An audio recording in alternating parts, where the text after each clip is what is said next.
When I started playing Lost Relics, I was able to just sign up and start playing. There was no issue, there was no problem. Just sign up, open the game, start playing the game. As of right now, though, September 20th, 2021, it's like a 90,000 person waiting list just to play the game. So if you want to play Lost Relics, you need to get a power pendant to cut the line. A lot of people ask me, should you buy a pendant? First off, should you buy one if you're already playing the game? And then especially if you don't have access yet, like should you spend this $11.38 in USD to get it? I wrote a little list down of the pros and cons and my thoughts as someone who's played this game for 4 or 5 months, who's grinded hundreds of hours, and I've just gotten to know a bunch of the top players of the game, so I can answer this question and have a reasonably informed opinion here. So, what are the good things about buying a pendant? First off, you're supporting the game. You're supporting the game. You're supporting the developer, Cliff. I mean, I don't know if it's just him or not anymore. Like, he's with the updates around the latest patch, it's a lot of phrasing of like the team is looking at this or like we are doing this. I don't know if it's just one man or not, but whether it's a one-person team, a two or a three-person team, supporting the game is a big way to help the development be able to grow and just make the game go faster. So if you're already playing the game and if you can afford it, honestly, just at the baseline, that's a good reason right there. As far as like, incentives to do so beyond just like supporting, you get a 10% experience boost when you own the pendant. You unlock a bunch of the levels. So of all the dungeons you can run in the game, you can only play like 5 of them without a pendant, and there's like 10 that you unlock by getting a pendant. You won't be able to with this new update at the time of this recording, the Pandemonium update. You're not going to be able to do forging or engineering, two of the crafting skills. You're not going to be able to do those without a pendant. You're Again, if you don't play the game, you're literally not able to play until you buy a pendant or until Cliff opens up the waiting list, which who knows when that's going to happen. Also, you get a yellow name in chat instead of a gray name, which is a pretty good idea if you care about clout. And you get access to the members only chat in the game. So, is it actually worth it to buy a pendant for all those things? Well, first, let's put it in context, right? So, this is a play to earn game. And when people think of play to earn, there's a lot of different ideas about what that means. So, play to earn means that you can own, as you probably know if you're watching this video, you can own the items that drop because they're NFTs, they're non fungible tokens. And there's also cryptocurrency in the game. In the case of relics, there's something called shadow stones, which is essentially a wrapped form of Eng or Genge, JumpNet. It's just oversimplify because all this stuff is annoyingly complicated.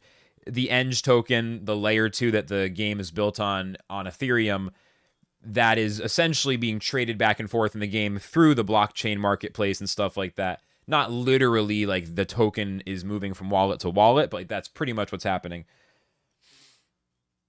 So people can play the game and get stuff. That does not mean that this game is going to be, and I know I'm not trying to be that guy, everyone has to say it, but it's true. You can't make a living playing Lost Relics. All right, I know a lot of the top players of this game. I've had many conversations with the top content creators and players of the game, just as someone who's also been grinding it and streaming it, and I don't know, whatever. I've been established in the community for a little while. No one makes money by playing the game necessarily. It's more like, okay, during the holiday events, there's an extra opportunity to potentially make some money or to get items that are worth money. So there's like a few weeks a year where you can really, go in and potentially have a little more return on your time. But generally, it's like if you were to grind Lost Relics 10 hours a day to get items, it's like buying a lottery ticket by working for 10 hours. It's like you worked a 10-hour shift to get a single lotto ticket. Like the odds of an item dropping that has substantial value in a 10-hour grind of one day is so low. And like it's like buying a lottery ticket where the grand prize is $10,000 or $1,000 or $5,000 because the rarest items in the game have value, but they don't have that much value, like to where you want to grind, 70 hours a week to try to get one maybe once over the course of 2 years. Like the transcendent items drop a few times a year for the whole player pool combined. Like it's so rare. I don't have the exact numbers handy. Maybe I don't know. It depends how many people play and all that stuff. But like the rare stuff in this game is super rare. So I think Relics, honestly, like the things that it brings to the table for me is that ownership of items is something that I just want in the game anyway. And It happens to be that I can occasionally get a drop that's worth 5, 10, $20, and that's fun. But it's not about like this is going to be a substantial source of income. We could go off on a huge tangent there. How does this relate to buying a pendant? Like, you shouldn't buy a pendant with the idea of trying to profit off of the pendant. Like, if you're even worried about profiting off the pendant, I just feel like you're looking at it the wrong way. And people give me the thing of like, well, Flux, it's not as fun to just play the game and fuck everything up. I want to play the game the right way. I'm going to do my research and I should be able to earn more than I spent in a play to earn game. Like, I'm not just going to go and do all the wrong shit. I'm going to watch the video. Like, I understand that concept, and this is something I've heard from people in a variety of games. I'm not saying you should do things badly. I'm not saying you should play the game in an unoptimized fashion. I'm not saying you shouldn't be as sweaty as you want to be.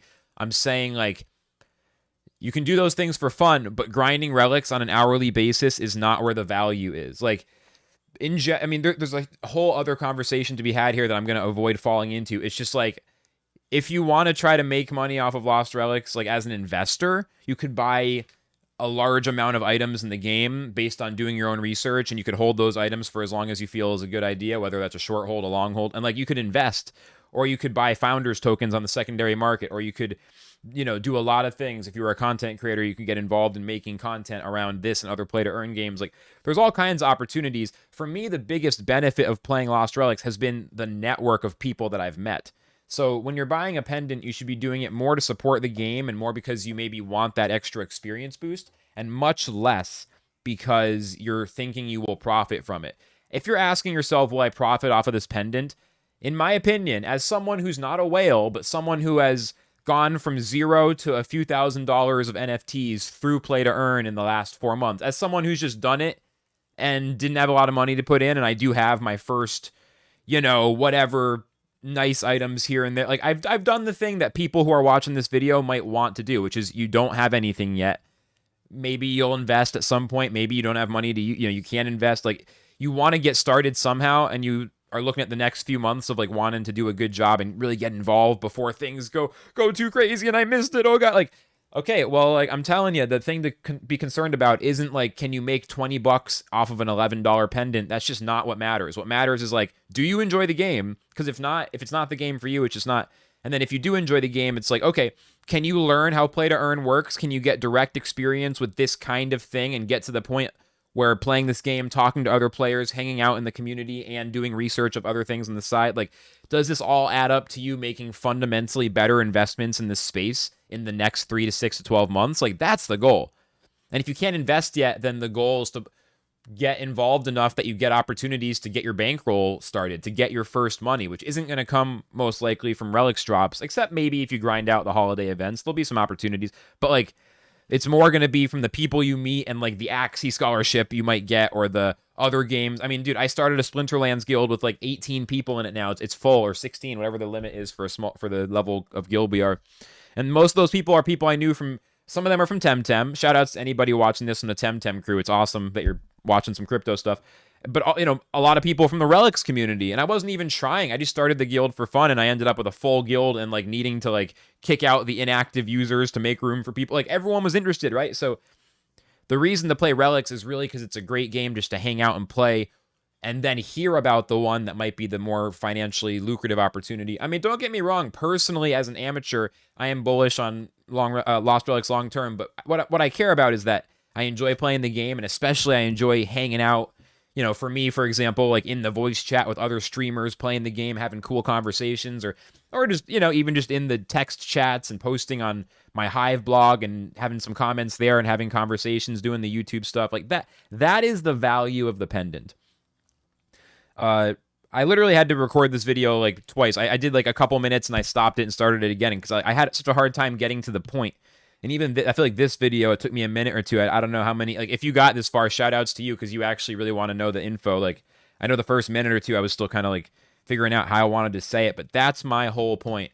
And I say it every time, and people, I'm really trying to get through because I understand a lot of reasons people kind of get around this core idea that is so important, but nothing matters more than just making friends, learning how play to earn works, gaining an intuition for this space in general, and setting yourself up to make better decisions in the next 3 to 6 months, not trying to find the thing that you're going to grind hard enough to make a bunch of money in the next month or two, because it's just not going to happen, man. I mean, like, I started learning about blockchain, like studying it pretty intensely 5 years ago, you know? And when I got into play to earn 5 months, 6 months ago, whatever it is now, like, you know, that was off the back of years of interest and some pretty serious studying at times and direct hands-on experience with cryptocurrency projects in the past. And I still have spent my first 6 months just mostly getting to know what's going on, you know?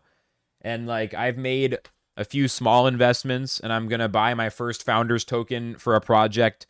Like, I've never bought a founders token before. I'm about to buy my first founders token for something. You know, it's going to be a $500 investment, my biggest crypto investment on like one single NFT yet, you know? Because like, again, that's my perspective. I'm not coming from this, like, I just flipped a bunch of NFTs on ETH. I'm a millionaire. I'll teach you how to do it. No, I'm explaining like the real journey that 99+% of people are going to have in this space. And I'm doing so with authenticity. So you can have something beyond some of the you know, there's a lot of very well presented, very, very polished content out there. I'm kind of trying to show you the real shit. You know, I think both are good. I love watching this stuff. People are, you know, a little more polished. They have a lot of interviews with different like leaders of projects and stuff, but you're getting a lot of PR. You're getting a lot of propaganda, just how it works in the world. And it doesn't mean they're bad people. I mean, a lot of these are the people who are building stuff. They're the reason anything exists. They're great people, but it's just, there is some PR press release, which is kind of like a soft form of propaganda around companies, right? It's like, that's sometimes hard to understand what's going on. So that's why I'm telling you all this stuff.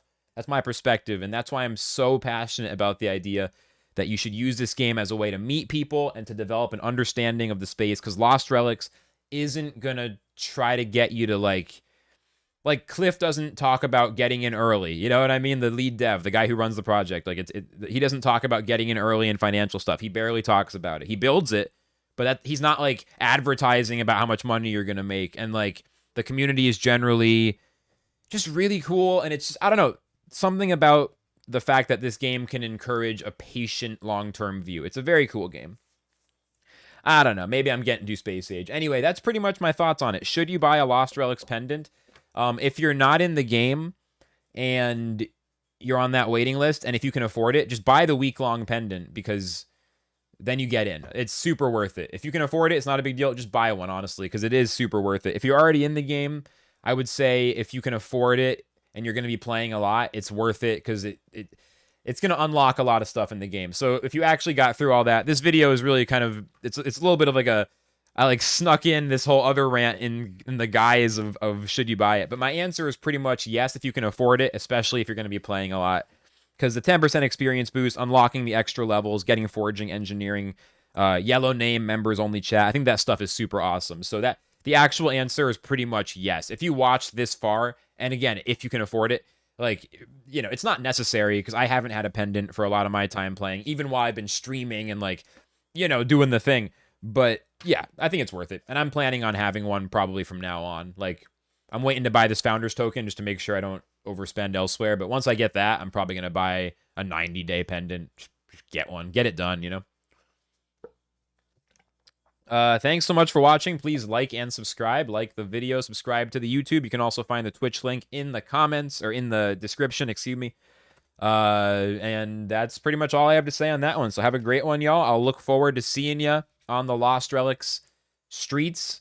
I think this video is evergreen, because the rant will apply even in future updates. But if you are watching it soon after it comes out, then fuck yeah, let's go. Pandemonium update, baby. I'm so excited.